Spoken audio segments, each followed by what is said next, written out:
This is Martin Madert with the Witness to War Foundation. It's September 17, 2023, and we're in Colorado Springs, Colorado. I'm sitting with a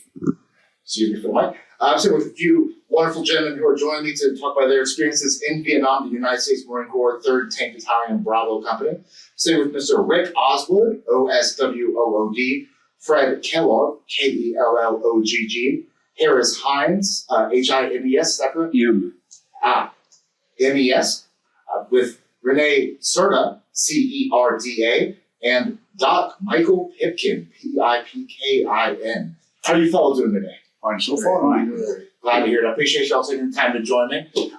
First off, I'd like to ask you just generally, tell me about the platoon that you were serving in. When did you all join?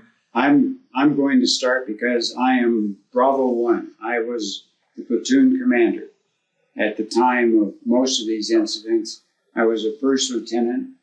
And so these four men, these three men with me, are members of the platoon, and they had been with me for several months before the major incident that we'll probably talk most about, May 19th, 1968. And I would like to say up front that how honored I am to have commanded these men and others who are not here today. But I had the best platoon you could possibly imagine. Good. Tell me when you took control of the platoon. I arrived in country in early July of 1967, and I took over the platoon, I think, at the rock pile in July 7th, 1967. And I had the interesting experience of we had a massive rock attack at the rock pile that night, and I tried to deploy my tanks around so that in case there was any kind of ground action. And my staff sergeant, whom I had briefly met, was a platoon sergeant, buttoned up his tank, cowered on the floor, and never did anything as far as committing his tank. I relieved him and had the unpleasant task of kicking his fanny back to Camp Carroll the very next day. So that's when I started. These gentlemen came to me a little later on in that, and you can ask them when they joined the platoon. Yeah, Renee, let me know when you joined the platoon. I joined the platoon in probably around the first part of January of 1968. And Rick? I didn't join the platoon until I came to Quezon. I was at Quezon with the 3rd Platoon, and when they left, nobody told me where to go, so I stayed. And when the 1st Platoon came in the gate, I watched them. I won't talk about them coming in the gate. You can. They're afraid to say. Yeah, tell. Well, I was kind of impressed because as they came down the road into Quezon, they were all rotating their. Not all of us. That was Gordon's idea. Yeah, he was That was funny. He was drunk. Yeah. He was busy wrapping up a bunch of the barbed wire case on gate in his truck. Right. I came after Renee did at the latter part of January, but not to leave that story because we're there, right? I can give his name. Staff Sergeant Warden. Yeah. He liked to drink, and we're coming up into Quezon. That's still Route 9, right? Yeah. And he radioed that he wanted everybody to spin their turrets. And now there has been enemy activity there for a long time, and vicious enemy activity. But he has to urinate, so he gets out on the fender of the tank, right, and just bees different. Who knows? I just knew he was going to get shot, but he didn't. But then he started just turret spinning. And Doc, how about you?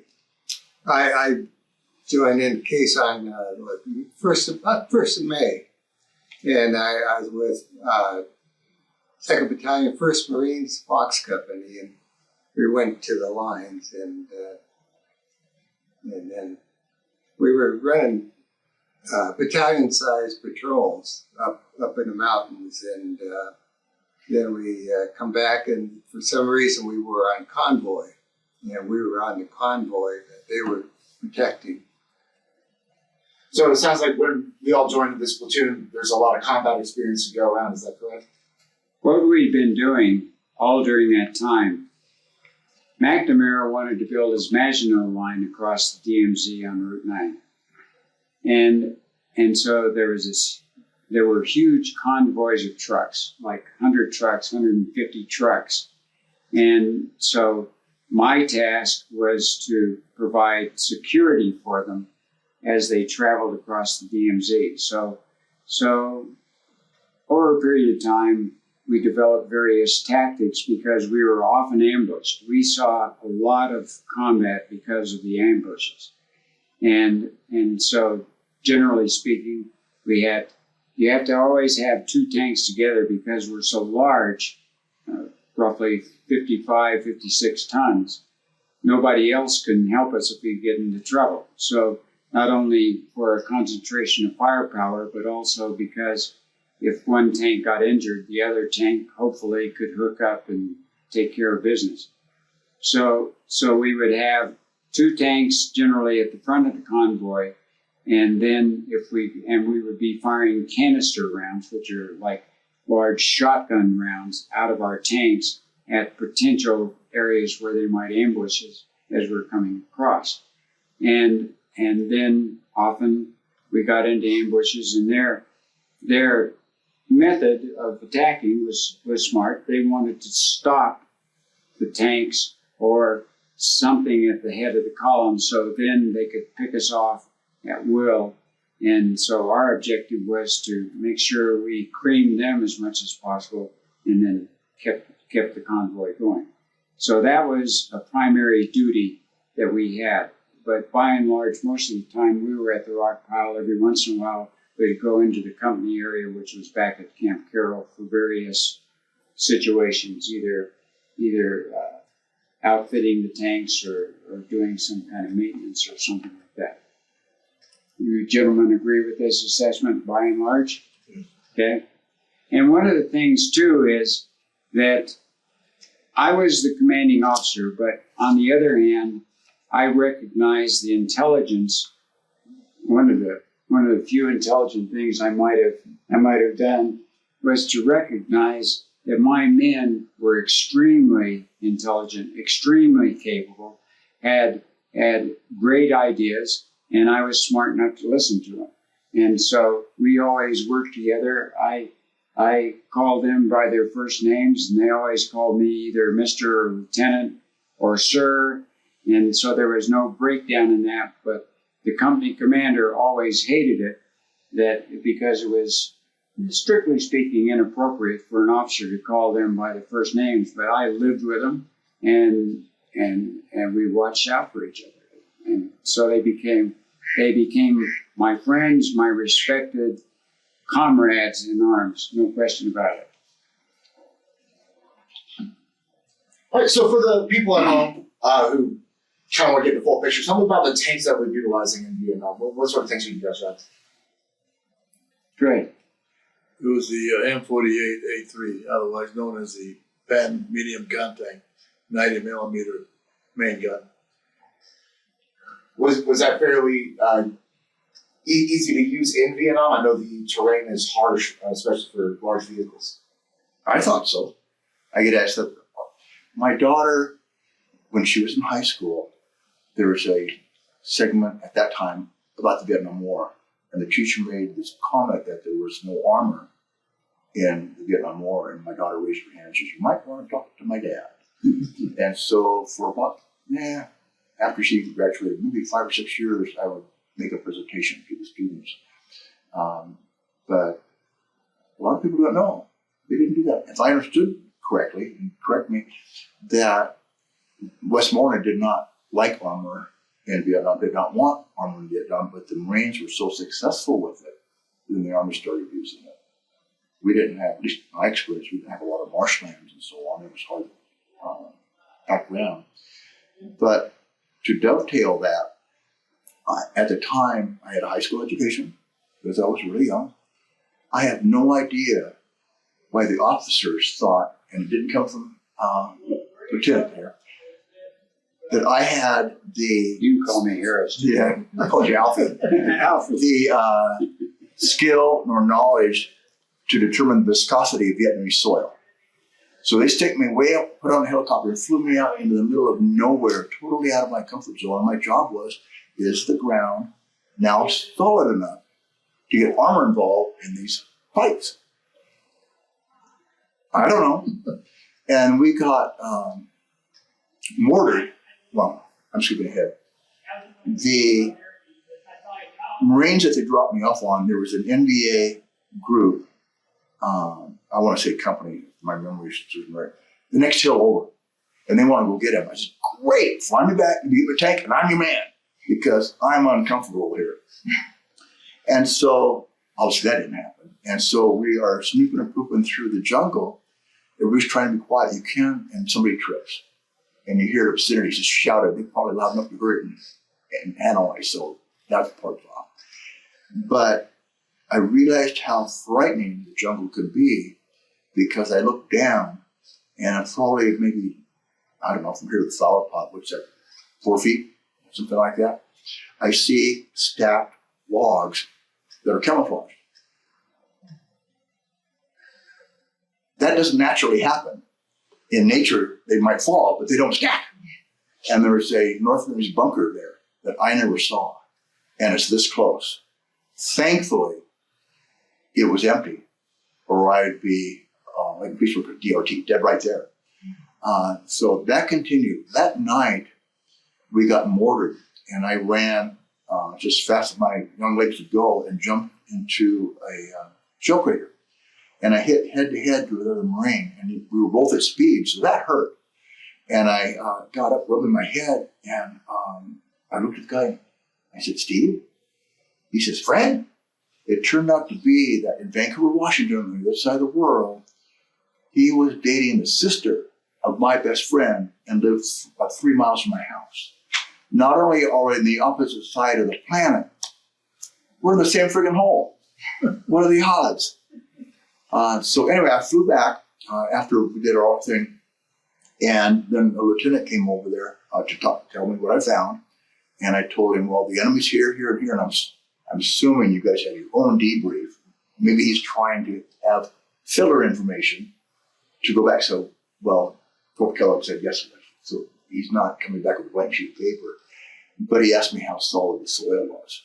So I made something up. So yes, it will support the tanks and so on, but you really can't get tanks in there because the jungle's so thick, you can't see anybody, and we just throw a pack. And he said thank you and walked away and knew everything about it since. It should be noted that most people have an idea that Vietnam is kind of all rice paddies and this kind of thing. But along the DMZ, along Route 9, it's actually pretty mountainous in many areas and pretty rocky too. Although when the monsoons hit, it immediately turns into about 3 feet of red mud. And one of the things that I'll always be grateful to my sainted mother for, she gave me some hip waiter boots to take over. I had no idea. Mom, why are you giving me these things? But as it turned out, they were, you jump off the tank and you're in 2 feet of this red sluggy mud. And so I had these hip waders, and if they ever got torn, we'd galvanize a patch on them, vulcanize a patch on them, and I ended up giving them to the next guy who took over the platoon. But dear Mama, and those worked really well. So a lot of times I was walking around with them kind of folded over like a pirate or something like that. But that's the kind of terrain that we had up in that area. A lot of windy roads and a lot of good ambush sites for them. I'd like to say something too. Before I was with 3rd Tanks, I was with 1st Amtrak Division down at Quaviet. And down in the Quaviet region, the tanks could run, but they almost had to run on the solid beach. It was all sand down there. It was all sand dunes down there, and you try to run a tank in that, you're going to bury it. We did the same thing with the Amtraks, kept them, on the hard sand. So before we get into the event, I think to further paint the picture, I need to talk about the enemy forces because the typical VC is not equipped to deal with a tank on its own, but the NVA have a whole lot more at their disposal. Tell me about the sort of threats you are facing in armor out in Vietnam. I want to interrupt you for a second, though, if I might. You have to put up with the old man, because if I don't say it, then the thought goes, whoop. So, as I was saying, though, I would like to comment on and expand on when I said earlier how much I valued these particular men, and as well as many men in my platoon. I'd like these gentlemen to, including Doc, to tell what they did after Vietnam, what kind of education, what kind of careers they had, to show just how smart they really are. Renee, what did you do after you got out? I was a federal law enforcement officer for 27 years. All right, well, what department? U.S. Customs Service. All right. I worked for a company called Diamond Power that was under Babcock and Wilcox, and I was a service engineer. How about you, Fred? I used the GFL to go to college. I graduated with a degree in criminal justice from Porter State University, and then got into law enforcement for 27 years at Clark County, which is Washington. They have a population at that time of about 200,000, and that's grown. And then I did 10 years working in the gangs of Portland. Loved the work, hated the politics, and so I retired out eventually after 37 years. Go Knowles. How about you, Doc? Well, I guess I was a weak person, but I got out and I had chronic PTSD. And so I knocked around for a couple of years, and I met my wife, and I went to structural engineering for school, and I worked at a geotechnical consultant for a while. And then I changed jobs, and I finally ended up working for it was Best Foods Corporation, and I retired out of that. So, But related to PTSD, was that something you all encountered later in life? Yes. But the point I want to make is that there's kind of an artificial dichotomy in the American military. Maybe it's justified in other countries, but not so much in ours. If you're a college grad, generally speaking, you can become an officer.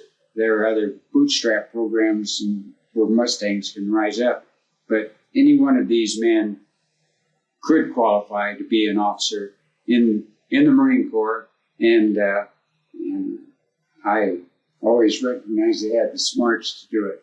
So now you want to ask about the NVA and whom we were confronting. You're right. The NVA, they were a regularly trained army, and so they were well equipped. And I didn't realize it at the time. It was later on that I discovered really how adept they were at digging tunnels, how proficient they were in strategy, all of these things that at the time when you're just fighting in a microcosm situation, all you know is those turkeys are shooting at us and our job is to kill them before they kill us. And that's really that was my perspective. But they were reasonably well trained. I remember that just before the monsoon season, I think, of 67, we had the NVA pretty well on the ropes. We were fighting mainly very young, poorly trained, poorly equipped NVA. Then President Johnson declared a ceasefire, and that lasted for a couple of months during the monsoon season. And during that time, they had a chance to go up, re-equip, retrain, and after that, we faced a much better prepared enemy. And that cost us many lives at that time. And I will also add that anytime you have a DMZ, it's a war that you decided not to win. I've heard many excuses for why we had a demilitarized zone, and none of them wash as far as I'm concerned. If you're going to send young men and now young women into combat, you should fight to win, and you're not going to do it with the DMC. Anybody else want to add anything about the NBA? There are people here that watched the NBA resupply, and the NBA were so smug about it. They would drive with headlights on, and we couldn't do anything about them. And so we faced that in battle. We'll get to the May 19th fight, but there were so many RPGs fired at individual Marines running. I don't remember that ever happened at that scale until after the bombing halt allowed them to resupply. And also, one of the problems was that the ARVN, those are the South Vietnamese military people, were so infiltrated with spies, and they were spies themselves, that really there was no such thing as our ability to bomb them where they didn't understand that it was going to be. So often we would simply have these huge arc lights over empty jungle because they already knew where we were going to bomb. It was a poorly managed war as far as I could see. The ones that I saw were well equipped. Some of them dressed a lot better than we did. They had good equipment. We did that. Can I throw one more thing in there since we're right on that subject? That the enemy, I'll put it that way, used to believe that if you put a red blanket over you when you hide in the jungle, the infrared sensors won't pick you up. It's okay with me? They found out that's not true by our own media. The media got ahead of it. I believe it was Stars and Stripes, I think, that could belong on the magazine, wrote a story on it. And of course, they're not dumb people, and they changed their tactics because of that. I found them very motivated. They were, in this encounter here, they came down to basically die to complete the mission. And they were just basically kind of unstoppable. I agree with that. They were highly motivated. Now, I understand the mine threat is particularly bad up near the DMZ, and they were using some sort of plastic-contained mines, things of that nature. What do you guys know about the mine situation? Well, the mine situation really was a lot of times they would booby trap our own huge bombs that did not detonate, and they had the usual run of pressure release traps, booby traps, and those kinds of things. And then you had the But I think my opinion is we feel very fortunate, at least correct me if I'm wrong, that none of our tanks were ever hit a mine. Yeah, never did. Never did. There were tanks in down south. There are some stories, and they were encountering more of the mines that, at least, I never experienced any. Some of the mines were so powerful that they would actually blow the turret off the tank. So There were clusters of them. There are people here that blew several mines and lost tanks. I never did. And that's why before any kind of convoy went out, there'd be regularly a mine sweep team going out along the roads and alongside the roads to see if it were going to be reasonably safe for a fair distance. In fact, that was the situation that we had going on on May 19th. I do have a mine story, though, that I found out later on. We were, and I can't give you the coordinates, you can. We were going to Quezon, and Quezon, and we loggered up for the night by the Donghao River. And there was a curve in the road there where a blown French bridge was. And I pulled myself in, my tank in, and set up for the night. And then the next day we left. Okay. There is a gentleman who started our organization, Dick Carey, who was a tank mechanic. I think he became also a tanker because we lose people and move people around. And I got in contact with him after the war, and he said that after we pulled out, and I don't know the timeline, they came up and did the same thing. But he pulled, not his tank, but one of the tanks pulled in 18 inches further than I did. and blew up. There was a mine there. And I had stopped 18 inches short of that. One of the things that I would like to say is that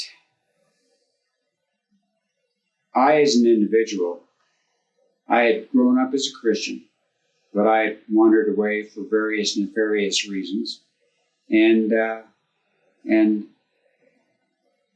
Lord actually has been very much at work, not only in my life, but in the lives of many of my men, and helped us get through this thing and helped us go forward with our lives. And I look at many instances like Fred and his 18 inches and many circumstances. I remember in my first little, soon after I took over the platoon, we had to do a large sweep, and we were out for 40 plus days. And after the second day, we had been hit quite a bit. And I was just learning how to be a platoon commander at that point. And we quit for the day, and we were setting up perimeters. And somebody said, "Lieutenant, have you looked at your helmet?" And so we had on these semi-worthless comm helmets that really wouldn't stop anything. And I had 2 bullet grooves along the right side. So many times, well, we were all wounded. All of us in this room were wounded. You were wounded too, Doc. weren't you? No, You never did? no. I got wounded numerous times, and all of my members here. So, but not killed. Fred possibly. Well, I don't know. Rick really got shot up badly too, and we can go into that. So he suffered quite a bit. He got hit quite a bit. Now that I'm starting on this, and we'll get into that a little bit. And so did Fred, and so did I. So, but we all lived, and so we have Purple Hearts, multiple Purple Hearts to show for it, and there we are. Well, I think that sets the stage appropriately to talk about the May 19th event. If we could start off with where you guys were operating first and what the mission was that day. All right, I'll start it. Be the leader. And then it's his turn. Okay. Well, you want to read some stuff about? Well, we'll do that at the end. We can do this at the end. Yeah, we'll do that at the end. So, we hadn't been at Quezon very long.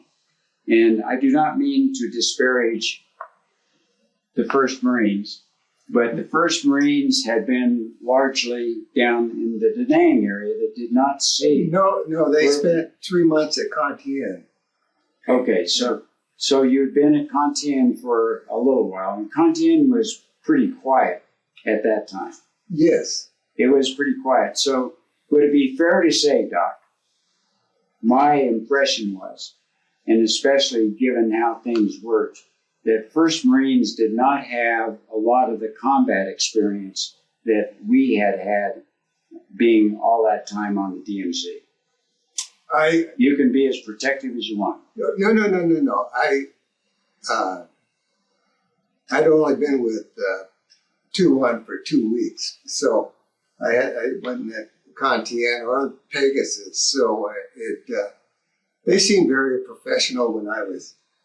I'm not saying not professional. There's a difference between. Well, you go ahead. I'm interrupting you. Well, yeah, just Cantien was kind of like Quezon, that during Tet they took a lot of shelling, and I think they had a lot of combat experience. If you could. Okay. Maybe it was different because of location.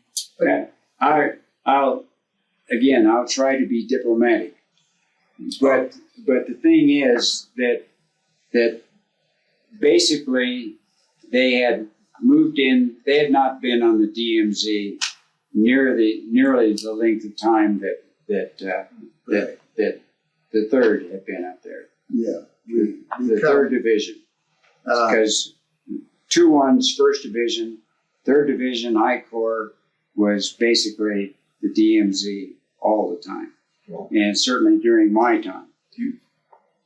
Doc ought to talk about you know, what you did, you said who was doing what as far as convoy doing on the 19th. That's it. Well, no, wait, I'm still building up to this just a little bit. Well, they had a lot of, down south of Da Nang, they had a lot of combat experience down there before they moved up to Con Tien. And I know there was talk about that they didn't protect the tanks. And it was just such a confusing, crazy time that it was kind of, everyone was self-protection, you know, just shooting. Okay, let me jump in though a little bit because as an officer, I was aware through various intelligence reports and this kind of thing that honestly, the Da Nang area, while they had some things going on, was pretty quiet in comparison to anything along the DMZ. It was. And so now they're coming up into what was clearly a battleground area. And so they get into, they relieve the Marines who had been under siege at Quezon. Operation Pegasus, we had the tanks. I had basically the tanks working with the 101st and the 1st Division 2-1 and the rest of the regiment coming in there. And so we'd been there not that long a period of time. And so as far as I was concerned, they still had to get their feet wet as far as that type of thing is concerned. So that kind of sets the stage for what was going on that particular day. So first off, just as an overview, we had a large convoy, and May 19th is Ho Chi Minh's birthday. And so, unbeknownst to us, did we ever figure out how many regiments of NVA were out there? I think I heard it was just one, but I don't know either. A bunch. And so they were going to ambush us just as we actually left Quezon. And so the sweep team went out, and Fred and Buzz Conklin had the 2 tanks to protect the sweep team, the sweep team. And then it was at that point that I'll let Fred jump in. But then, after they get engaged, then I discovered, I discovered what I would call the inexperience of 1st Marines after that attack began. So if you want to go ahead and start talking about that sweep and the initial action of that day. How much detail do you want? As much as you can provide. Yeah, go ahead. This Okay. is it. I had the lead tank going out, and Buzz was behind me, and we were both tank commanders. Following the mine sweep team, out there, and I found this from the grunt reunion, which has been a godsend to me because they knew after I was medevac out a lot of things I did not know, and some of the reunions I knew a lot of things they didn't know, and the cogs fit into place and made a more complete picture. But anyway, back to my personal stuff. As we were going out, and we weren't that far down the road, one of the grunts said, we normally call him Charlie, but he did not. He said, Sir Charles is in the area.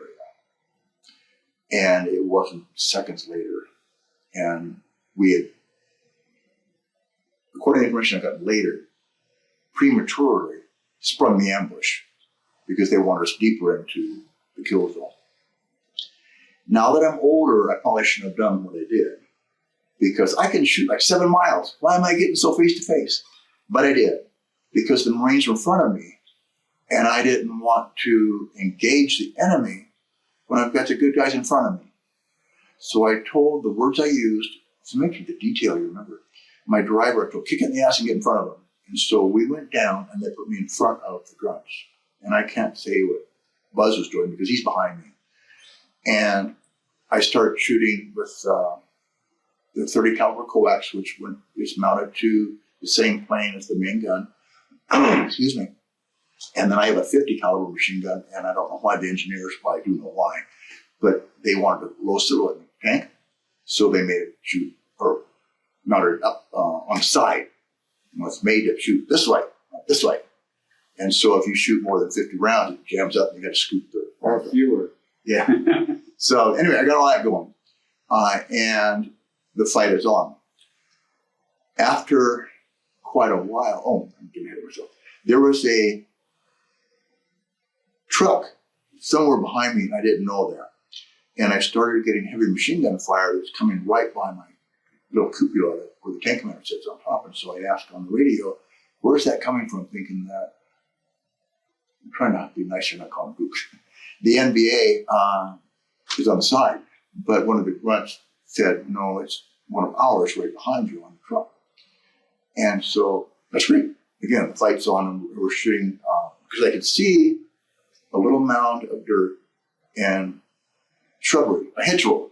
And so we are trying to shoot at that and trying to skip the rounds right at the bottom because it has to hit something to detonate with the 9mm other than canister rounds. That's continuing. And then I see we're trying to maneuver the tank, and again, visibility is limited. I see a smoke trail come out of the bush, and it goes arcs and lands on the ground. And by this time, we've got Marines all around our tanks, some of them in hand-to-hand combat. And so my thought was, if that detonates in this group of Marines, we're going to lose some people. So I had my driver park our tank on top of that grenade. And when it detonated, all it did was chip our paint, and the road wheels contained the shrapnel. So we're on.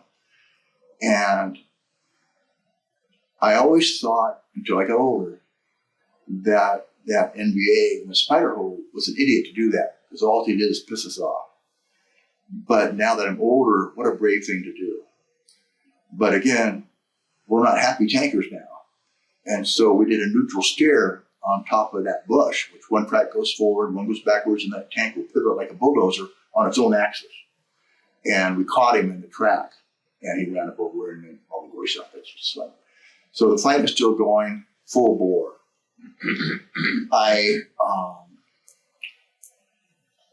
Conklin tank behind me, I'm leaving so much out. I'm jumbled. That the blast deflector on the end of his gun tube is canted. If you were, I don't know what that is. It's canted, and my thought was he's taken an RPG in that blast deflector, and the gun tube is rotated. It's out of trunnion. And if he fires that main gun out of trunnion, there's no support, and it's going to kill everybody in the turret. So I told him, and he said he's not going to stick his head up and look because he's already been shot in the head and he's down. And I understand that, and once he knows that. So I had my tank go around him between the NBA, which is shooting the hell out of us, and his tank, because we can still fight. And so we are using everything we can to do just that. We are getting, the grunts tell me that they are taking a lot of fire from the bomb craters nearby, and they can't get to that. I can't use my main guns or normal machine guns to get to them because they're too close, and I can't deflect so much. So I had my driver pull up alongside of those, and I threw grenades into there. And the only reason I know that I threw 19 before this was over is because I had 19 in my gypsy, or my rack by the radios, and and they were gone. So I know I didn't lose them, and they're not there, so I had run out. And so I threw grenades into there. Now, to this day, I'm not angry, but you have that ill feelings, if you will. Before we went on this operation, I went to the supply tent and asked the supply sergeant, I think he was a sergeant, but regardless, for new magazines, because mine were bad. And with a lot of colorful language, if the Marine Corps wanted to have good magazines, they would give them to you, and I'd get the hell out of my tent. So I was a corporal, and I got out of the tent.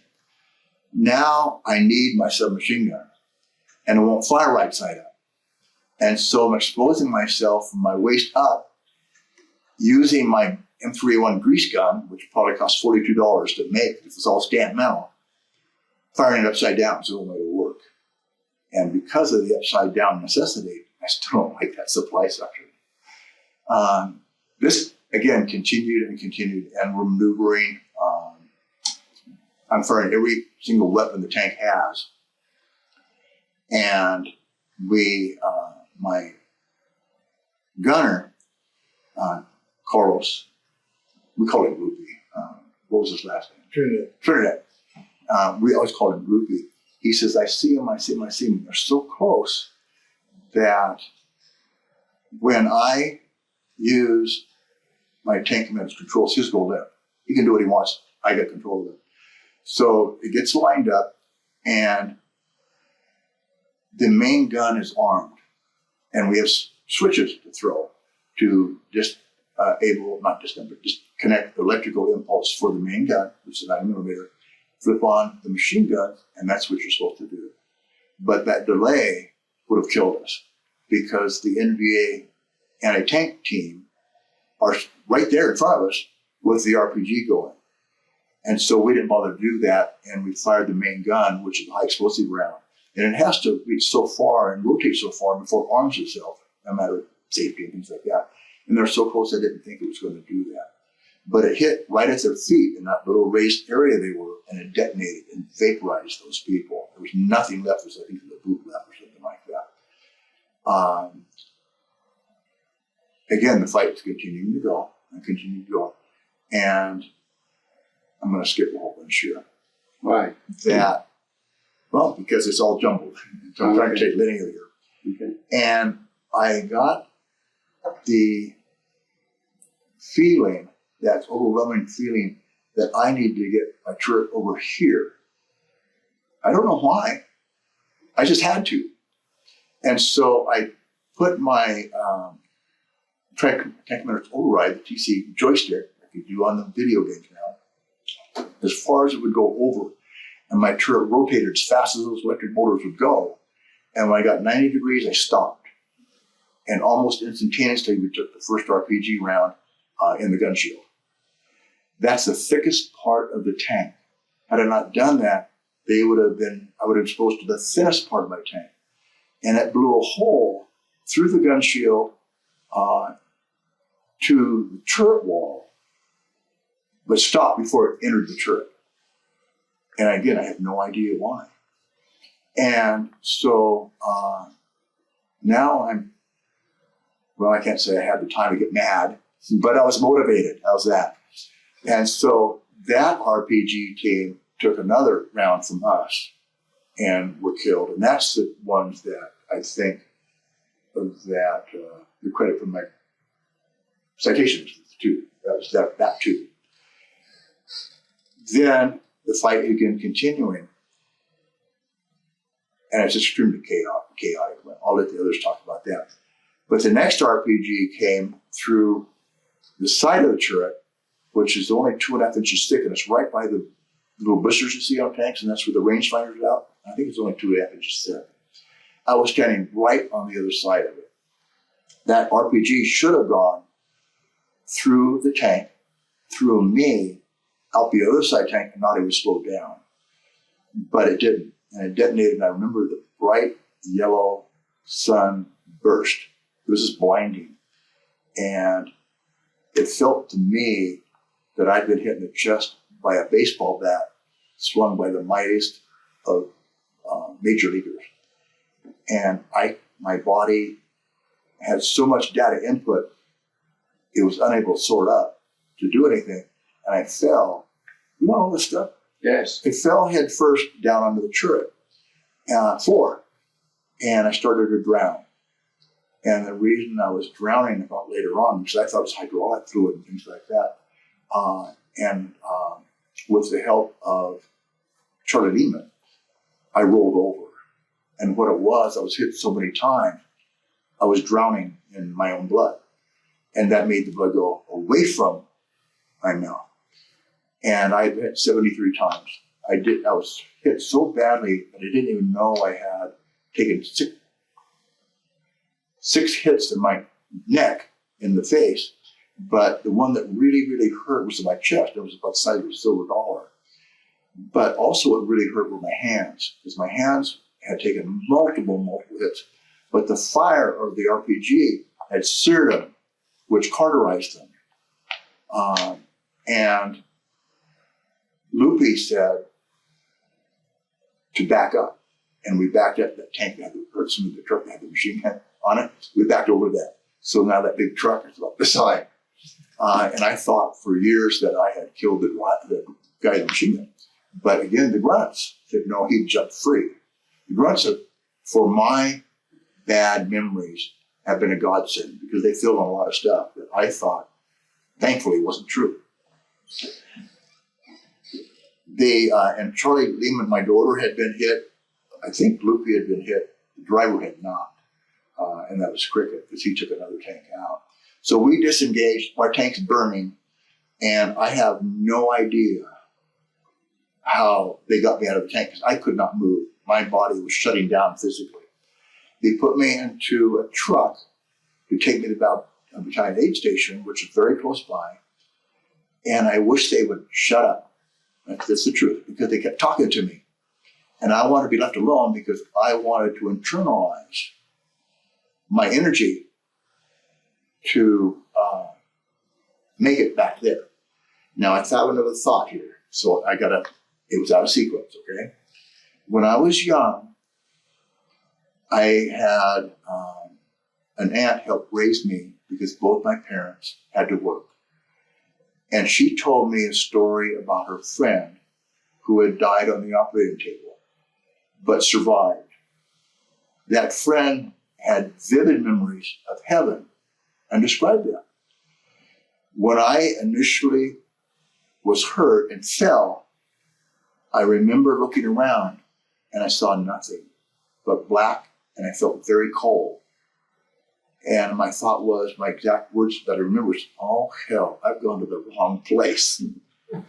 A doctor told me later, probably about years from now, later, you were unconscious. I wasn't unconscious. He said, yes, you were. And she explained why. So maybe I was for a little while, but it was very short.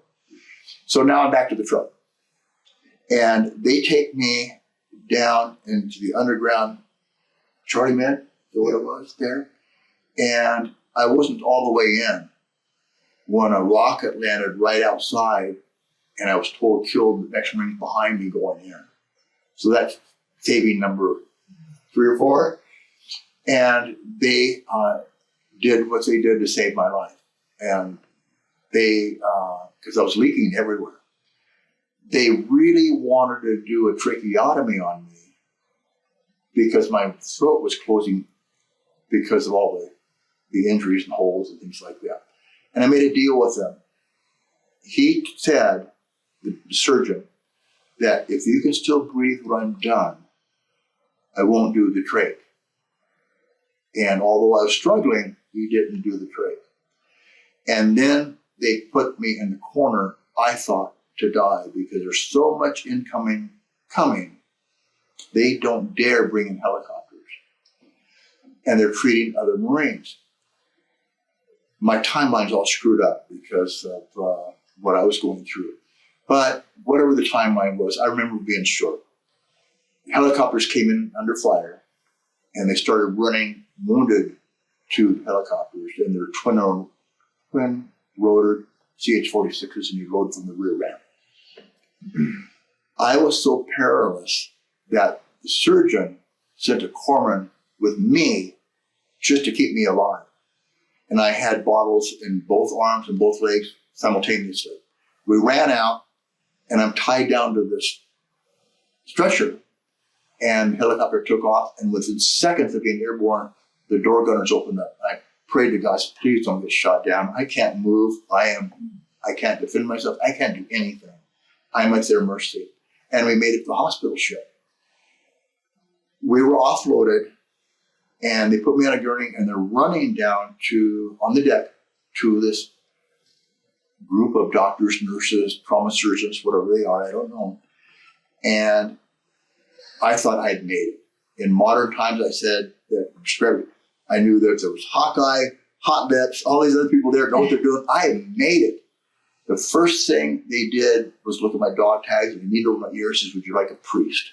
I thought, crap. And my exact words back was, "Do I need one?" Although I'm struggling to talk, because then my morale went right out of and down to the toilet, into the sea. I used that as a learning experience my entire time of law enforcement. When I came upon fatalities or shootings or victims that are going to die, I never said that to them, because that's totally, you give up fighting. So this doctor said, "You're going to feel the stick." And I swear to God, that wasn't a needle, it was a hose they put into my femoral artery, because that hurt, even though I'm really shot full of holes. I remembered that. And they rushed me down to surgery. Timeline-wise, getting hit, treated a case on, in surgery, 48 minutes. That's incredible. That is just friggin' incredible. And I'm still not going an hour. So they did their magic. I had several surgeries there. 2 weeks later, I was strong enough to be moved, and I was flown to Japan. I think of Yokosuka Hospital that was there. I couldn't have that wrong, but I think that's the right one.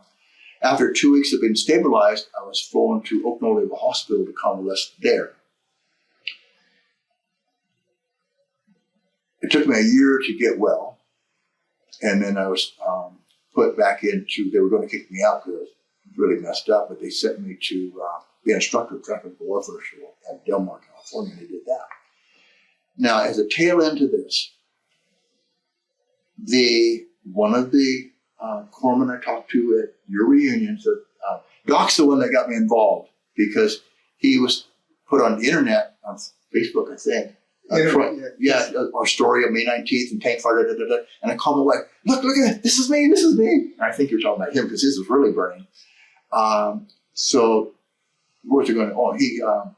I talked to some of them, and they said that wanting to go to sleep and be left alone, that's that's just before you die. And so maybe they were really good to keeping me talking, because I didn't want them to shut up. So through this group, I started going to the reunions. In one of the reunions, you're talking about decades later, last 10 years, or whatever, Yes. I met the surgeon that was a caisson that saved my life. And I went up and introduced myself. That was just last year or something. Well, it's a couple of years ago, because they do them every year. Well, the last 5 years. It was a San Diego reunion.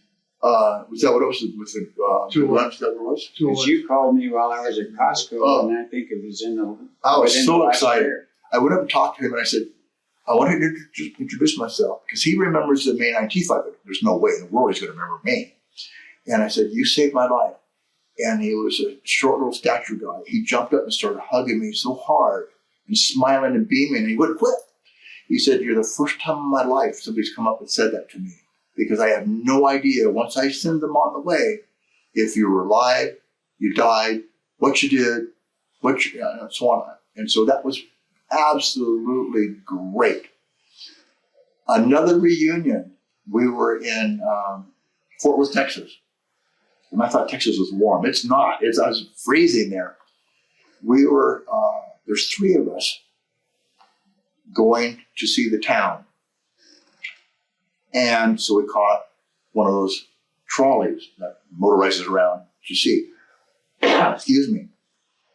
One stop in front of us, and it is full of little kids, babies, 7-year-olds, 8-year-olds, and I think 3 or 4 moms, monitors or chaperones that they want, and they're going to see a particular thing. It's the Marine Corps birthday, and the driver says, there's another trolley behind us. And the mother says, no, let them on. And they got all the kids back, and they gave us 3 seats. We're sitting in a row now, because and we're facing the other seats in front of us with the aisle between us. Okay, and off we go. They get off a couple stops later, and they get off in the little kids' rooms, happy birthday, Marines, and so on. And that's great. Now there are 3 of us and 2 people sitting across from us. and the trolley driver is all. And they drive on. So being nosy, I ask him, why are you here? Not nice talking. What are you doing? Right. Turns out they're there for a medical convention. And he's a doctor, and his wife's a nurse. And we start talking. That is the doctor that was in the Army hospital in Yokosuka, Japan, when I was there. What are the odds? His wife was a trauma nurse at Oak Naval Hospital in California when I was there. Well, that opens up the floodgates, and we're talking back and forth 90 miles an hour. The driver passes where we wanted to go because he's listening. He's just letting us chat. And so we had to change trolleys. And so he says, wait a minute, stay on the trolley. He gets off and talks to the people behind us. He comes back and gives us free tickets to continue our journey. But look at all the little nodules on those gears that have to fall into place for all that to happen. I met the surgeon that saved me because of the grunt. I met the doctor that worked on me at the hospital in Japan. And I met the nurse that took care of me in California. I wish they had the lotto numbers because that was just incredible. Now, So I'll pass. now, before we get off that, the 19 grenades. If I remember correctly, you took out 19 spider holes total. How many spider holes? Because you talked about the one that you did, but you did numerous spider holes, leaning out and dropping the grenade and then doing the neutral steer. How many times God, I did was you do that? stupid. Why would you do that? But I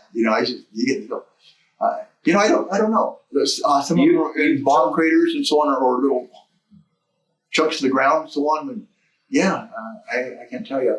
In times past, you told me there were at least 17 times that you did that. Well, I did it 19 because I ran out of grenades. Okay, so But you I did don't 19. know. I can't remember individually where they all went. I really can't.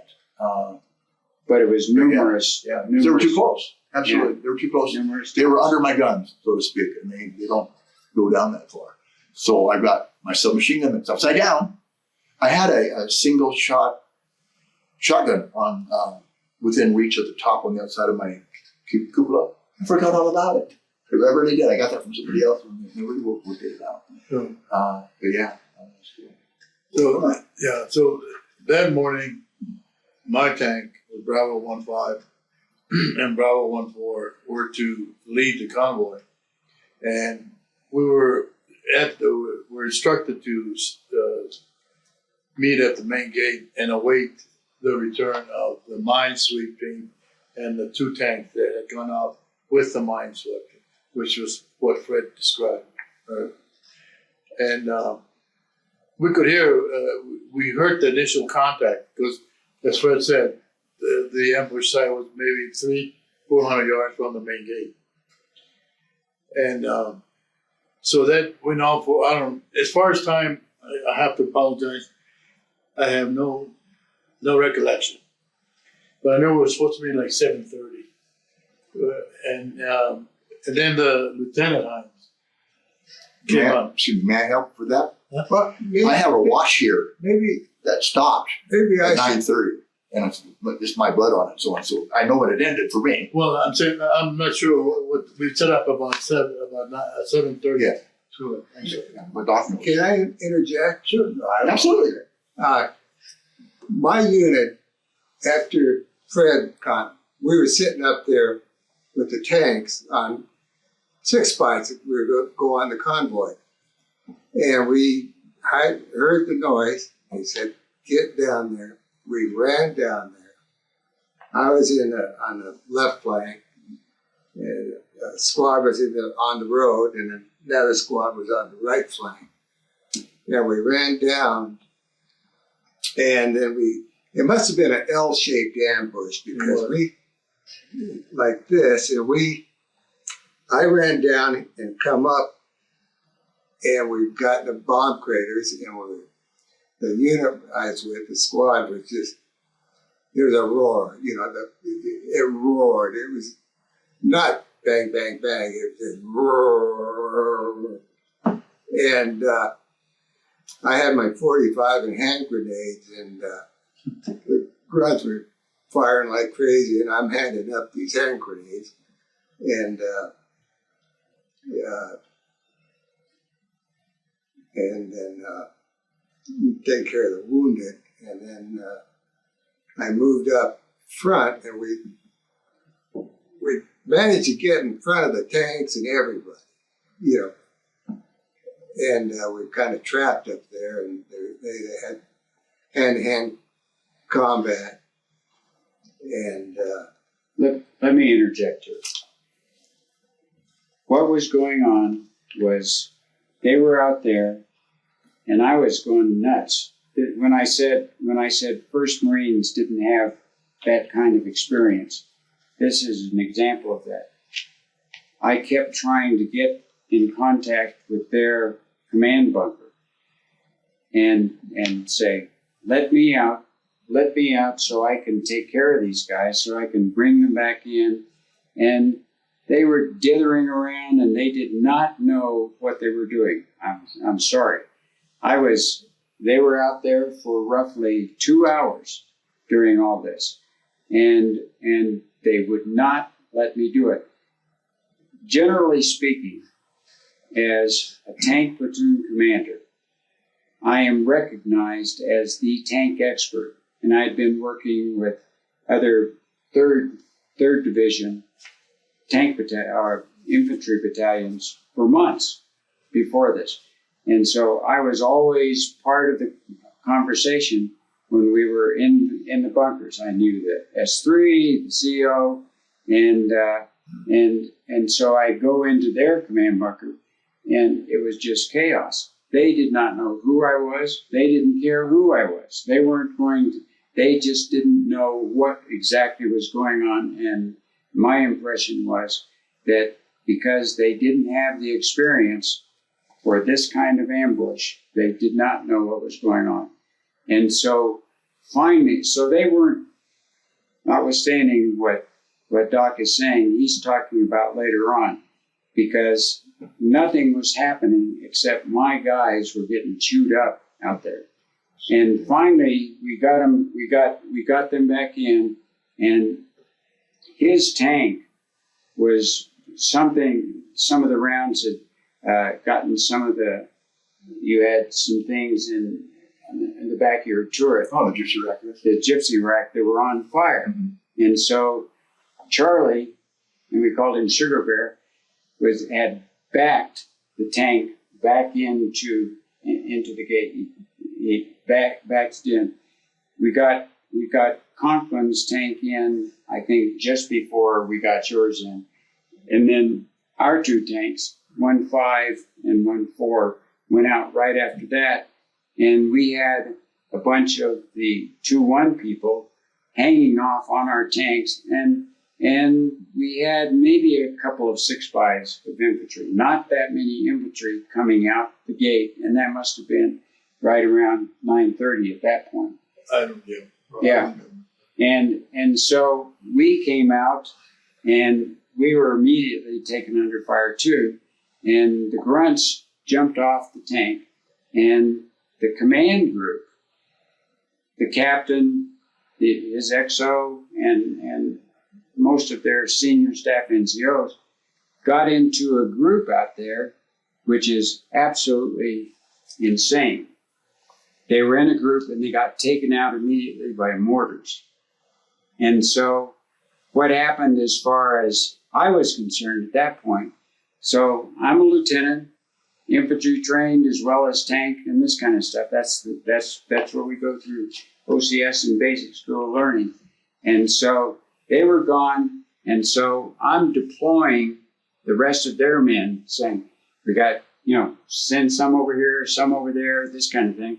And during that time, Renee, whose tank it was ordinarily, I displaced him as the tank commander. He was my loader.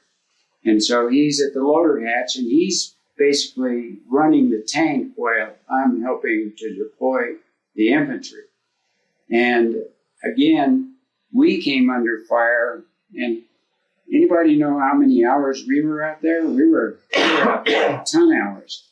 And a long time. yeah, and so all of us were getting shot up ourselves, and so we took over 13 RPG hits in 1-5. Penetrations. Penetrations. 13 penetrations. 13. We're not counting the ones that are deflected and went bounced off. Yeah, and shot off all our antennas. Yeah. So I had virtually no communications with anybody because the antennas. I do remember at one point, one of the reasons the antennas were off, they were starting to scramble on our tank, and I asked your tank to scratch our back, which means fire, canister, and stuff to take them off our tank. So Rick's the gunner, and basically he was a mechanic. Yes. That we enlisted. Yes. And so he ends up being the gunner on 1-4, and so we're all out there just getting shot up like everything, and so these penetrations, some of them obviously hit the engine compartment, and so we were on fire, but mainly in the engine compartment, and we lost our power, so we had to electrical power, so we had to hand crank around.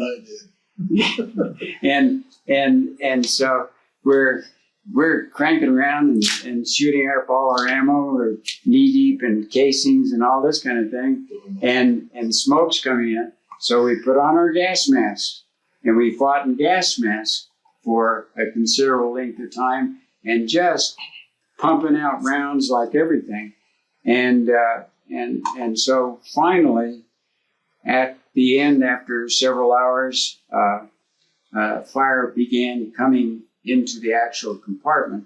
And so I said, let's bail out. And I remember one of my last thoughts as I was there that day, I had a couple of letters in that little rack alongside the cupola so that I would, and I had written them, planning to mail them out later that day. And I said, I guess those letters will never get home, thinking that.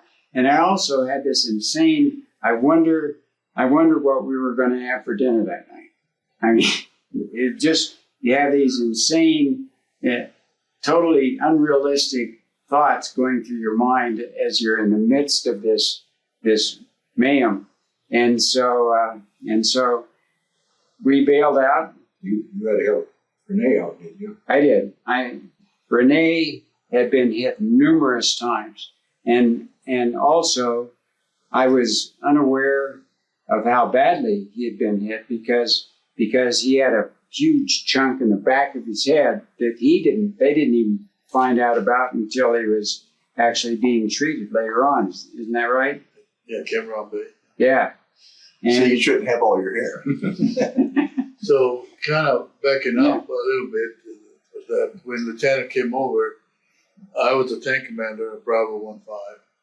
My crew consisted of Jack Butcher, who's Canadian. He was my loader. My gunner was a Black Marine named John Cox. And my driver was a Marine named Clayton Larabelle from Michigan. Anyway, Lieutenant tells me, I'm going out in your tank. I said, fine, sir. I'm not going to argue with the lieutenant, right? So I said, well, I'm going out in my tank. So I take my crew and I say, hey guys, lieutenant says he's going out. I'm going out. So one of you guys have to stay back. I said, I don't care how you do it, go over there. They ended up drawing straws. And Jack Butcher, my loader, lost.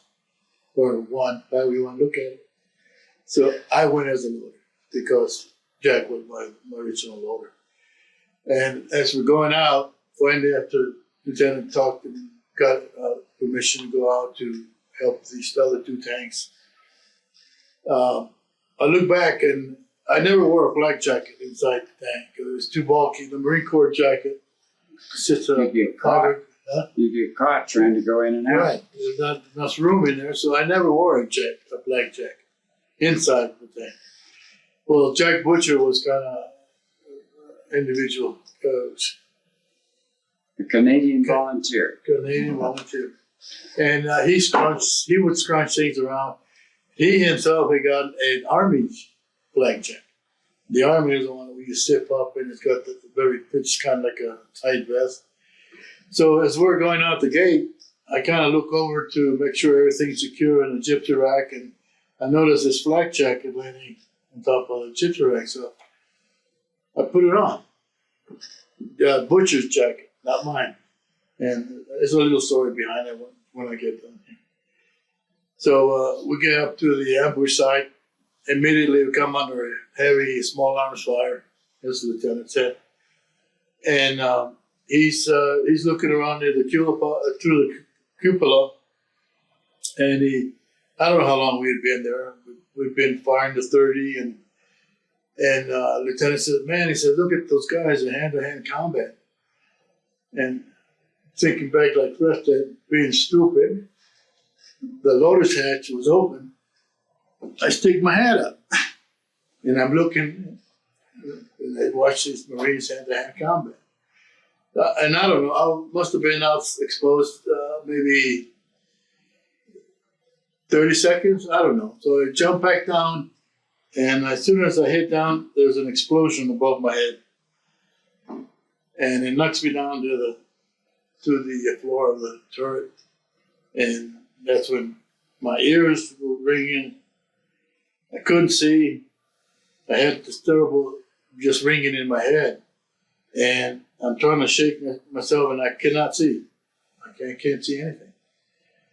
And finally, seconds go by, and I wasn't wearing glasses in, and I try and rub my face. I'm trying to see why I couldn't see. And I looked over, and then finally some vision coming back, and I looked at my head, and there's blood on it. And I said, "Oh, man, I've been hit in the eyes." That was my first thought.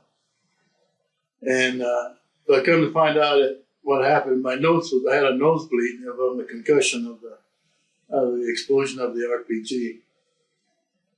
And I felt there was hot pain in the back of my neck. And so I think the lieutenant was trying to talk to me, but I couldn't probably hear him with all the ringing. And anyway, I kept loading. That was my job. Kept loading the main gun and make sure that the 30 caliber was operating.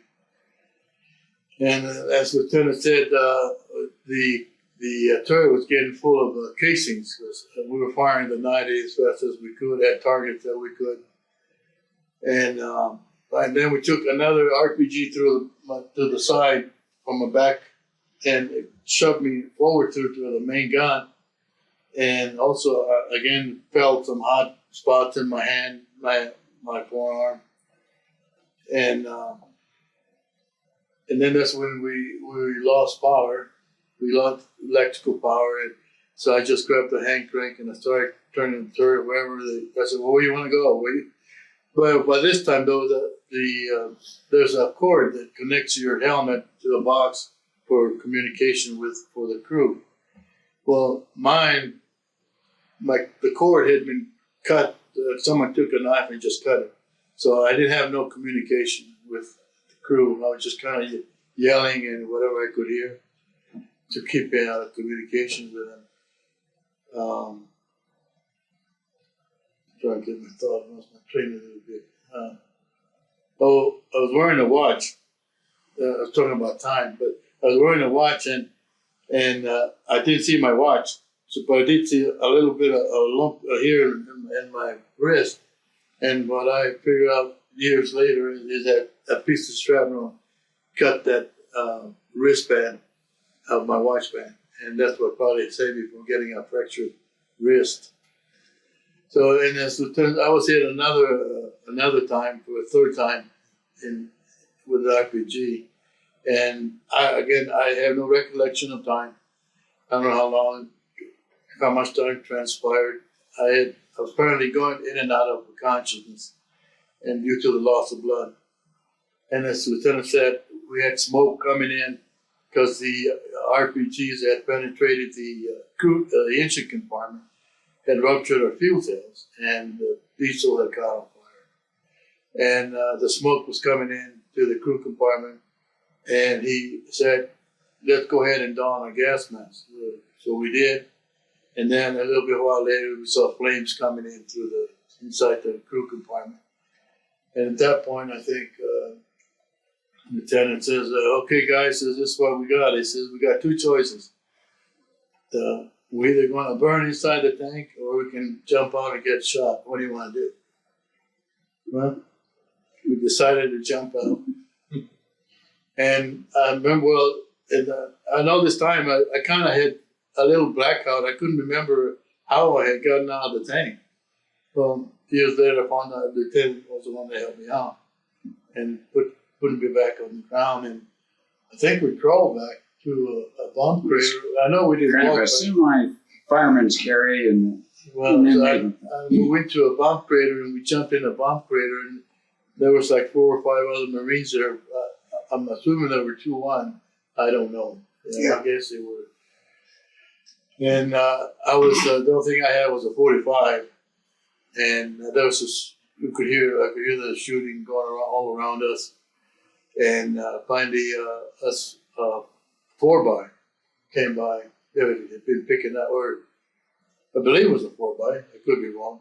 It was delivering ammo to the grunts because they had been running out of ammo, and they're picking up as far as the wounded and taking them back to Seaman. And I was put on the 4-by, and I jumped out and waved him down and said, so got us on and then went to see Charlie Man, which was Fred was mentioning. It's at Quezon. So I mean, I'll stop there because there's more. Well, just quickly, when I got to Fubai, I was medevaced by chopper.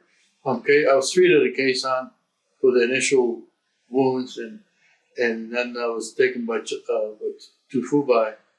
And when they removed that flak jacket, the doctors were shaking their head. They had holes on the back of it from the shrapnel. If I may interject now, our battalion commander, he was in charge of the base, and he was afraid that they were going to try to take the base. And he was running a rescue column company at the north end of the base, and they were going back and forth because they didn't know where the main attack was going to come from. And finally they let them loose, and they come down, and the colonel came with them, and the colonel was directed to fight about 500 yards away. But the confusion was, I'm sure President Johnson heard about this because he wanted to know everything that's going on at Quezon, and so nobody wanted to lose the base, So, gentlemen, we have just over 10 minutes left. I want to make sure Rick has time to read. Well, not only that, talk about your action. Okay, I was in B-14 and we followed out B-15, B-15. We followed them out. Well, I guess you'd say we were in trace of them, and then we got out to where we were fighting, and you guys were fighting to the right, and we were fighting to the left. And we found out that there weren't as many enemy on the left after a while. And I did take out one crew of guys with an RPG that were setting up to take them out. And then we came around to the same direction that they were fighting. And, it was really chaotic. We just kept firing. I remember a couple times we got the ammo up as high as my knees, the casings in the tank. And when we'd do that, we'd open the turret, throw the ammunition out, and then button it back up, and keep firing. And somewhere during this thing, the loader was using the mitt that you use, for the machine gun barrels, and he burned a hole in it. And I took off my sweatshirt and gave it to him because I always wore a sweatshirt where he could wrap around the mitt to throw and stuff. And, I was using what I could use, I was firing, HEs, canisters, whatever I could, getting as many of them as I can. And I know the loader told me that we'd been hit by 7 or 8 RPM. I don't know. I was so focused just on what was going on. I lost all sense of time. I was just trying to keep them off us. There's so many people there. I was just fighting, trying to keep them off of us. And eventually we got hit, I think 2 RPGs that, made our turret inoperative, and one of the ones that hit us knocked me down, knocked me out, and blinded me. I couldn't see, and that was the end of me. And I didn't see anything until I was in Hawaii. I could not see whatsoever. And I got shrapnel wounds from the top of my head to my waist, I hit everywhere by the shrapnel. And I wasn't sure whether I was going to be able to see again. The doctor took the bandages off my eyes in Hawaii, and I said, "How are my eyes?" And he couldn't really give me an answer. But I got my vision back, and I was in 4 different hospitals. I was, in Tripler in Hawaii after the Navy, and then I went to Brevet Naval Hospital, went to Oakland Naval Hospital, and then I got out months before my enlistment was out. I got out in November '68. All right. And I would like to put in that I put Renee in for the Navy Cross because of his, and I'll use the word intrepidity, and just continuing to fight even though he was so severely wounded. And we had to have been we were out there until early afternoon. So we're talking like 9:30 till probably 2 or 3 or something like that before all that happened. And he was just cranking on during that entire time, and severely wounded, especially with that chunk of metal in the back of his head that he didn't know about until later. And he got the Silver Star.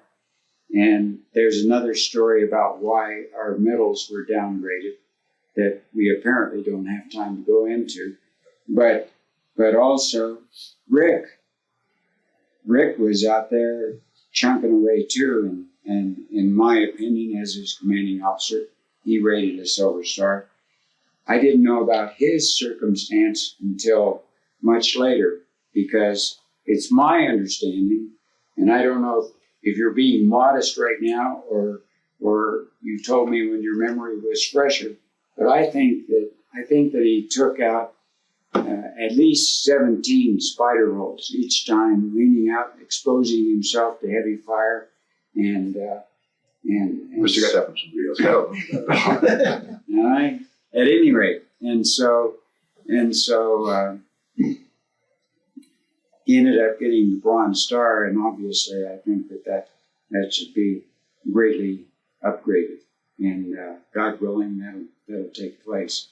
But again, just the honor of being with all these men and being in a command situation is one of the Lord's greatest gifts to me. Can we use the last few minutes? We've got one hero here that I'm really in awe of, and that's Doc.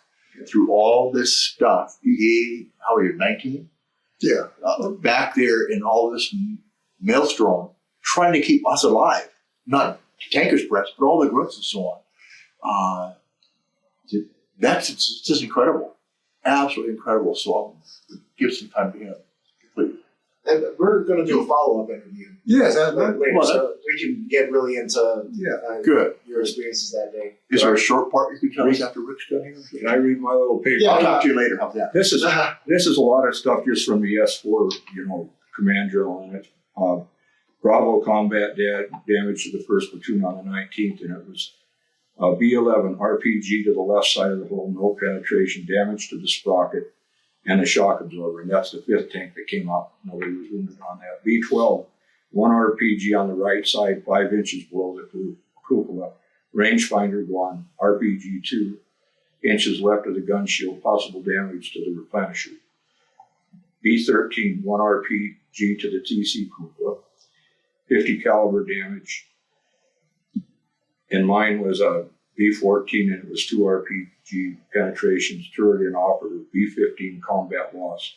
And in the chronology, they had a thing that said that none of the tanks were hit with less than 3 RPGs. And then wounded in action is a B-12. It was TC Corporal Fred Kellogg, gunner PFC Carlos Trinidad, loader PFC Charlie Lee. B-13 was Corporal Conklin, B-14, it was Patrick Badger was the TC, and he was wounded. Gunner was me, Richard Oswald, B-14. The driver was also Salvador Camarades, is that how? Camarades was another, and he was on 14.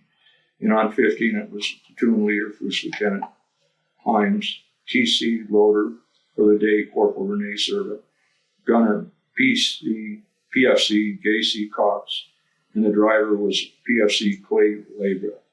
Those are all wounded in action. And I'll give you this paper if you want it. And then That'd be great. I did a little bit more just on, what we did there. And if you look at it, the first platoon arrived at Quezon on May 13th, and they replaced the third platoon. And this is all up to conjecture, but from May 13th till June 9th, 1968, out of the 5 tanks, 2 men who were assigned to the platoon, but not with us. One of them was in a Jeep, and he was killed in a Jeep. And another man, that was Sergeant Clifford Evans, and he died on June 9th, 1968, and he's on panel W58, line 8. The other one's PFC Raymond Bardette, and he was killed in action on May 28th. And we had 11 wounded, as I said before, and 2 killed in action, and that was in 28 days. You look at a tank, you have 4 men to a tank, 5 tanks, 20 guys. That's what I wanted to say. With the last couple minutes, it would be an honor to be able to hear about these 2 KIA. Were any of you close to them, knew them much at all? Well, I thought Bardette was my loader, but I'm not sure. There's a lot of conjecture on that. We keep talking about it, but and maybe I shouldn't say it, but at the last reunion, one of the people that we were talking to came to the platoon after I was, and I guess what Ray tried to do is go on top of the tank during a rocket attack and went under, tried to go on top instead of go underneath, and they hit him with a rocket, 221 rocket, and they picked him up and moved his remains. And you can talk about Evans if you want to. Sergeant Evans hadn't been with us long, but he was a very good man, and it was a stupid thing that happened. The company commander at the time wanted to go visit Quezon, and so had Evans. None of my men were killed when I had the platoon. I had no KIAs when I actually had the platoon, but Sergeant Evans was the driver, and then the captain decided that he was going to go back with either a colonel or a general flying back in the chopper, and so Evans drove the Jeep back, and it was ambushed, and he was killed in that ambush. Yeah, it's senseless. Because the other staff member wanted to be the tank. And a little background, Sergeant Evans had